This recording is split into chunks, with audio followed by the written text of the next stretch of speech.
Every time that I watch Luka Doncic play, I'm genuinely amazed at how good this 6'8", 230-pound point guard is. And naturally, December 27th against the New York Knicks would be no exception. Against the Knicks, Luka Doncic did something that nobody else in the history of the game had done. He stunned Knicks fans, dropping a 60-point, 21-rebound, and 10-assist triple-double while going a nonsensical 21 of 31 from the field. Those are some peak Chris Smooth my career numbers. This putback that he had to send the game to overtime was silly.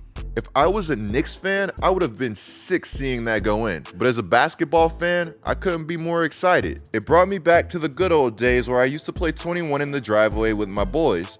Speaking of 21, Luka probably feels like he's stuck on 20.9 out of 21 points every time he steps on the floor. Luka legit sees more attention than off-season books stuck in the gym with 50 Joakim Noahs. Look, I know I'm giving Luka some premium gas, but the truth is that when it comes to the NBA, nobody is capable of doing everything by themselves, which has led many fans across the league to ask, are the Mavs doing a good enough job of getting Luka Doncic the help that he needs in Dallas? But first, today's content is brought to you guys by PrizePicks.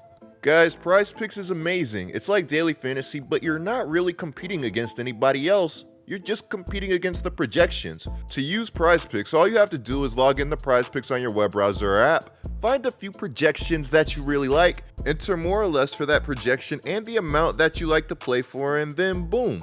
Guys, PrizePicks is super effortless, and it's also a super rewarding way to test your knowledge about the NBA. I mean, if I'm not tapped into the evolution of Şengün and how filthy Giddey really is, maybe this nice $5 lineup doesn't hit for me. Oh yeah, that's another thing I love. With PrizePicks, you don't have to risk a lot to go big. If you guys want to play PrizePicks with me, just click the link in the description below to download the app today, and make sure that you use code COOP when you sign up, so you could get your initial deposit instantly doubled. Last season, the Mavericks got off to a somewhat bumpy start before going on to shock the world en route to the Western Conference Finals. Perhaps nobody benefited more from the Mavericks' successful season than Jalen Brunson, who saw their scoring average increase from 12.6 to 16.3. In the first round of the playoffs, Brunson would go off, averaging 27.8 points, 4.8 rebounds, and 4.2 assists. Without Luka, those numbers would jump to 32 points, 5.3 rebounds, and 5.3 assists, proving to everybody that he wouldn't just be another chess piece on Luka's board. That being said, the pick-and-roll defense of Gobert left a lot to be desired, and the Jazz might as well have had me out there trying to hold things down on the perimeter. Their defense wasn't good. The craftiness and impact of Brunson's play would allow him to ink a 4-year, $104 million contract this offseason with the New York Knicks. Brunson joining the Knicks would be a huge get for the Knicks, while being a huge loss for the Dallas Mavericks. Bill Simmons would call losing Brunson to the Knicks a more inexcusable loss than losing Nash back in 2004. In the words of Simmons, this was inexcusable because they could have had Brunson for 4 years, $55 million before the 21-22 season. Now, I don't always see eye to eye with Simmons, but he brings up a great point. The Mavericks could have had Brunson much cheaper than he is now. The Mavs didn't offer Brunson until after the trade deadline, holding their hopes out for another star. What's comical is that signing Brunson at the time was always going to net a relatively safe contract compared to a lot of these terrible contracts going on around the league. Brunson, who had been improving every single year for the Dallas Mavericks, took the post-trade deadline offer from the Mavericks as disrespect. Unfortunately, that disrespect and those family ties out in New York would just be too strong.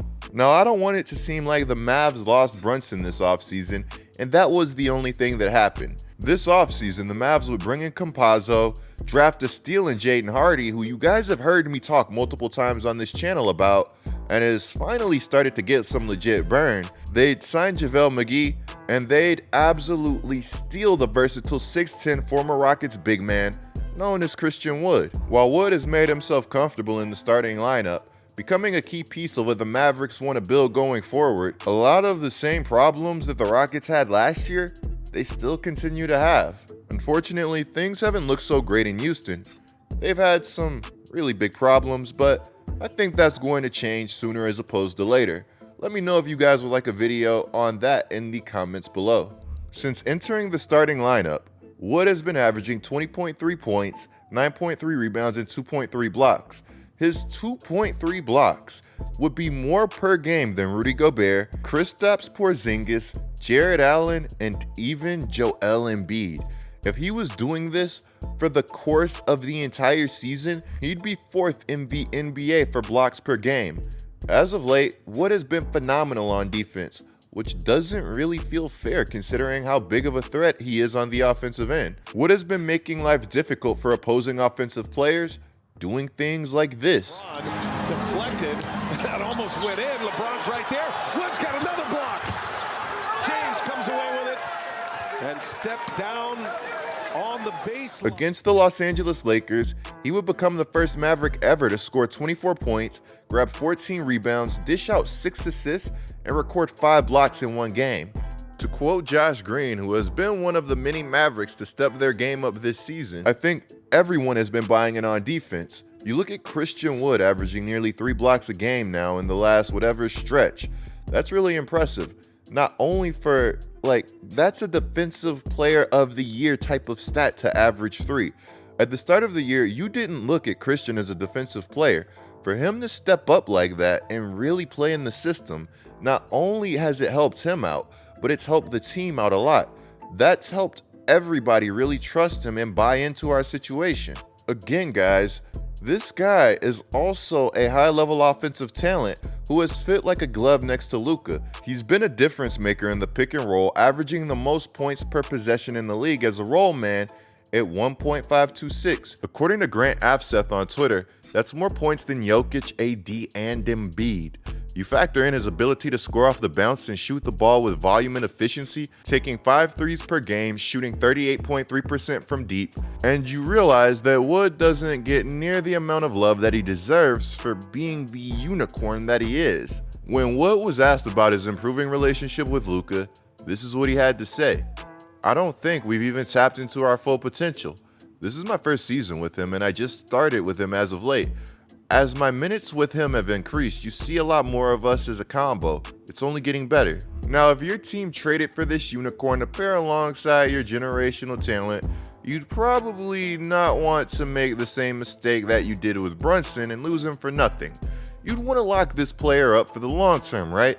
Well, here's what we know about this situation for the Dallas Mavericks. According to Tim McMahon, around Christmas time, Wood would find himself eligible for a 4-year, $77 million extension. But at that time, the Mavericks would only be interested in extending Christian for 2 years, totaling around $35.7 million. Mind you that the report that I just gave you guys was around 2 weeks old.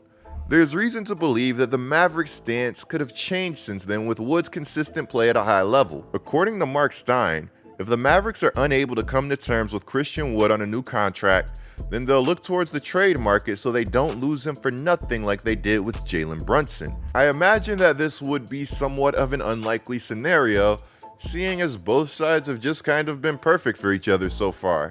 But at the end of the day, I guess I've seen weirder things happen, and I know how nasty contract discussions can get. Does anybody remember the time that DeAndre Jordan was about to become a Maverick, but got locked in his own house by the Clippers? What's funny is he would eventually still end up playing for Dallas.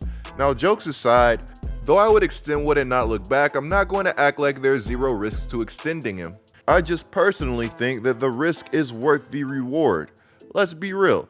There's always that chance that Wood is locked in on the level that he is because he knows it's a contract year and he has an opportunity to make a lot of money. But again, with that being said, I'd still extend him and not look back. I feel like this is the position that Cuban has to take because he's had to have learned his lesson at this point. Let me know what you guys think that Wood is worth in the comments below and what you would do if you were the Mavericks in this situation. Here's what Mark Cuban had to say on a potential Christian Wood extension. It's not a rush or anything like that, but there's nothing that precludes us. We want to keep him. This is what Wood would say. "It sounds good that an owner would want to keep me for a part of his team. Hopefully, that will work itself out." Guys, remember, with the Mavericks trading for Luka Doncic on draft night and then immediately making the playoffs the following year, The Mavs' road to acquiring talent hasn't really been the smoothest, so you definitely want to retain it when you get it, regardless of any past mistakes or overpays. Guys, in the comments below, let me know what other team you think that Christian would be a good fit on. I really hope that the Mavericks are able to get Luka Doncic more help in the near future and not lose any that they might have now. The 0-5 record without Luka and emailing fans about murals, calling said mural disrespectful is just not really a good look. Clicking the video on the screen right now is a great way to support my channel. I'm GetLikeCoop, bringing you guys the scoop until our next upload.